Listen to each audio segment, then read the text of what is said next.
안녕하십니까. 세상 읽어주는 남자 이상훈입니다. 오늘은 엔비디아를 통해서 중국 시장을 짚어보는 시간을 갖겠습니다.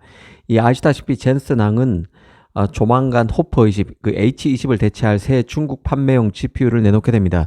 이번 대만 컴퓨텍스 행사에서 호퍼 아키텍처로는 H20에서 또 다운그레이드된 GPU를 선보이는 것은 불가능하다고 젠슨항이 공식화했습니다. 그래서 시장에서는 이 호퍼 다음 새 아키텍처인 블랙엘 기반의 GPU가 나올 것이란 점, 그리고 H20의 다운그레이드 버전이 주로 메모리 용량 축소에 기반한 제품이라는 점 등에서 HBM 대신 고도역폭 메모리 대신에 GDDR, 즉 그래픽 D램이 탑재될 것이란 관측이 많았습니다.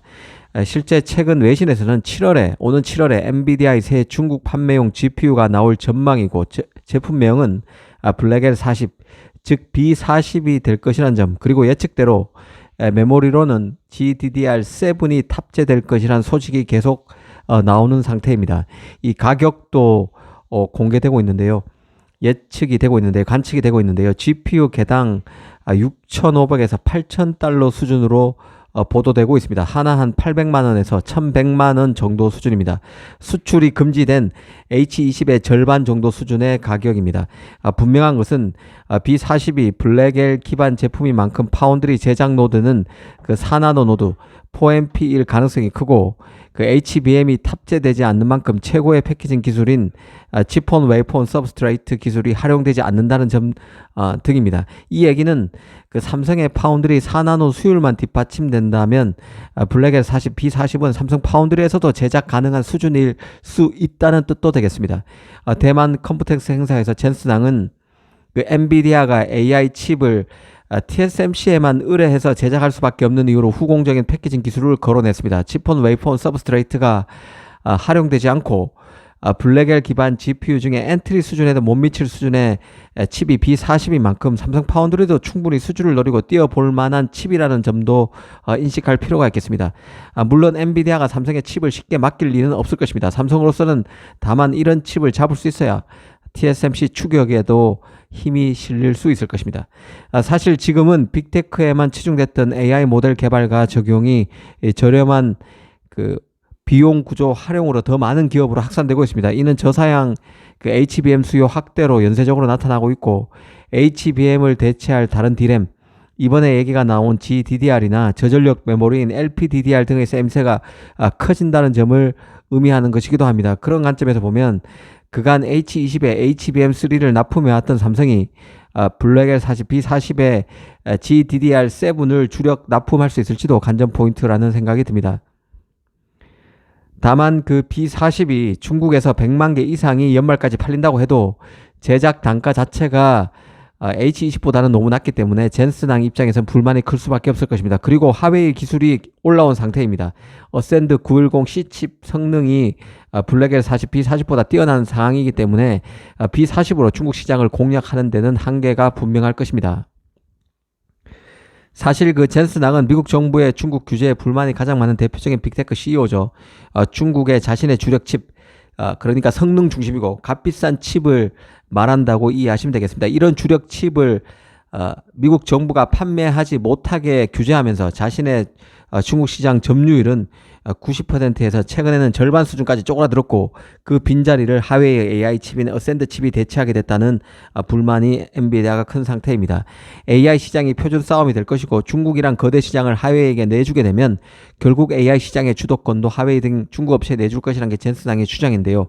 이를 삼성에 한번 대입해 보겠습니다. 삼성의 경우는 TSMC가 미국 칩 제작에 주력하게 되면서 미국 정부의 규제 대상에서 빗겨나 있는 중국 칩의 경우는 삼성 파운드리가 성장하는 토대가 될 수 있다는 기대감이 사실 있었던 게 사실입니다. 하지만 삼성은 번번이 그 기회를 놓쳐왔는데요. 당장 이번에 3나노 칩을 직접 설계해서 만든다는 스마트폰 업체 샤오미 한번 보겠습니다. 샤오미 같은 경우는 이 3나노 칩을 TSMC의 3나노 2세대 노드인 N3E에 맡겼습니다. 만약 삼성이 지난해 예상했던 대로 3나노 칩인 엑시노스 2500 양산에 성공해서 올 초 나왔던 갤럭시 S25에 탑재하는 데 성공했다면 샤오미가 삼성의 칩을 맡기지 말라는 법도 없었을 것입니다. 샤오미가 TSMC에 자신의 3나노 칩 시한제를 삼성 파운드리에 맡기는 파격적인 일이 발생했을 수도 있다는 뜻입니다. 샤오미가 야심차게 자신의 폰에 들어간 AP인 미디어텍의 디멘시티 그리고 퀄컴의 스냅드래곤을 시한제로 교체하겠다고 발표했지만 초기 교체 물량은 많지 않을 것이고 삼성 3나노 수율이 양호했다면 비용 부담도 낮추고 안전하게 물량 확보도 가능한 삼성 파운드리를 외면할 이유는 없는 것이죠. 이 모두가 TSMC 3나노에서 AP를 만드는 상황에서 삼성의 특별한 서비스도 샤오미는 기대할 수 있었을 것입니다. 하지만 삼성의 양산 수율이 낮다 보니 결국 샤오미도 삼성 대신에 다른 팹리스와 마찬가지로 TSMC를 파운드리 파트너로 낙점했습니다. 삼성으로서는 파운드리가 왜 사업이 지금 제대로 안 되고 있는지 미국 정부의 규제 레이더에서 비껴나 있는 중국 업체의 파운드리 선택 동향을 통해서도 여실히 드러난다는 생각이 듭니다. 사실 삼성이 중국에서 성과가 없었던 것은 아닌데요. 바이두의 자회사인 쿤눈의 HBM의 가장 밑단에 들어가는 베이스 다이를 삼성이 만들어서 팔아왔습니다. 또 바이두의 AI 칩인 코어 P800도 삼성 파운드리가 만든 것으로 알려져 있죠. 하웨이의 AI 칩에 들어가는 HBM도 삼성이 납품해 왔습니다. 사실 TSMC가 미국 팹리스와 밀착되어 있고 중국 파운드리 SMIC도 최선단 노드를 만들지 못하기 때문에 중국 시장에서 삼성 파운드리의 운신의 폭은 넓다고 볼 수 있는 측면이 있습니다. HBM 경쟁 구도도 비슷한 구석이 많은데요. 하이닉스는 물론 마이크론에도 삼성이 HBM 경쟁에서 밀린 상태지만 하이닉스가 엔비디아와 자체 칩 설계에 주력하는 다른 미국 팹리스의 HBM을 납품하는데 주력하고 있기 때문에 사실은 중국 업체에 HBM을 납품할 그런 상황은 아닌 것이죠. 삼성이 중국에서 비즈니스 빈틈을 노릴 수 있다는 뜻입니다.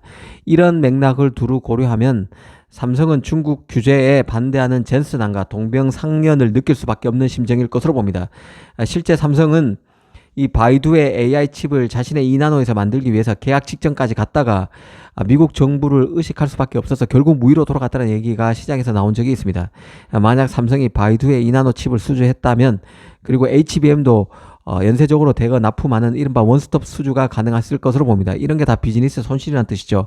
그런 맥락에서 보면 삼성도 젠슨항처럼 젠슨항이 미국 정부의 규제 정책을 비판하는 것처럼 삼성도 내신 젠슨항과 비슷한 심정일 것으로 봅니다.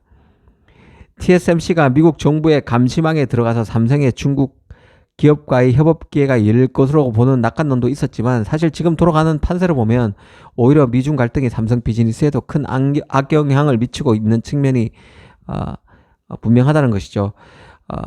다만 주목할 것은 칩 시장에서 중국과 삼성이 서로를 원하는 상황으로 가고 있는 상황이라는 점에 있습니다.